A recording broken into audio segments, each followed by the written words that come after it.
মধ্যপ্রাচ্যের লেভান্ট অঞ্চলে অবস্থিত স্টেট অব প্যালেস্টাইন বর্তমানে এক দীর্ঘস্থায়ী সংঘাতের কেন্দ্রে রয়েছে।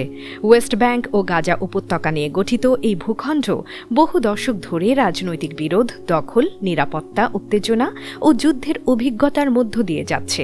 বর্তমান পরিস্থিতির দিকে তাকালে গাজা উপত্যকায় ইসরায়েল ও হামাসের মধ্যে সংঘাত বারবার বড় আকার নিয়েছে। সাম্প্রতিক যুদ্ধগুলোতে ব্যাপক বিমান হামলা, রকেট হামলা ও স্থল অভিযান হয়েছে। এর ফলে বহু সাধারণ মানুষ প্রাণ হারিয়েছে এবং বিপুল অবকাঠামো ক্ষতিগ্রস্ত হয়েছে।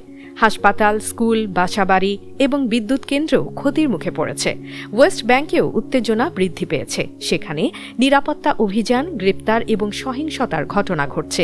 চলাচলের ওপর নানা সীমাবদ্ধতা মানুষের দৈনন্দিন জীবনকে কঠিন করে তুলেছে। মানবিক সমস্যার মধ্যে গাজায় বিদ্যুৎ সংকট, বিশুদ্ধ পানির অভাব, চিকিৎসা সরঞ্জামের ঘাটতি এবং খাদ্য নিরাপত্তা বড় চ্যালেঞ্জ। বেকারত্বের হার অত্যন্ত বেশি।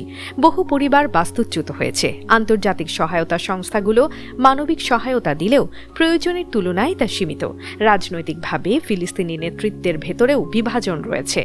গাজার হামাস এবং ওয়েস্ট ব্যাংকে ফিলিস্তিনি কর্তৃপক্ষ আলাদা প্রশাসনিক কাঠামো পরিচালনা করে। এই বিভক্তি অভ্যন্তরীণ ঐক্যকে দুর্বল করে এবং শান্তি প্রক্রিয়াকে জটিল করে তোলে। আন্তর্জাতিক পর্যায়ে দুই রাষ্ট্র সমাধানের কথা বলা হলেও বাস্তবের সমাধান এখনও দূরে। জাতিসংঘ ও বিভিন্ন দেশ শান্তি প্রতিষ্ঠার আহ্বান জানালেও স্থায়ী সমঝোতা অর্জন কঠিন হয়ে পড়েছে। সব মিলিয়ে ফিলিস্তিন বর্তমানে যুদ্ধ, রাজনৈতিক অস্থিরতা ও মানবিক সংকটের মধ্যে রয়েছে।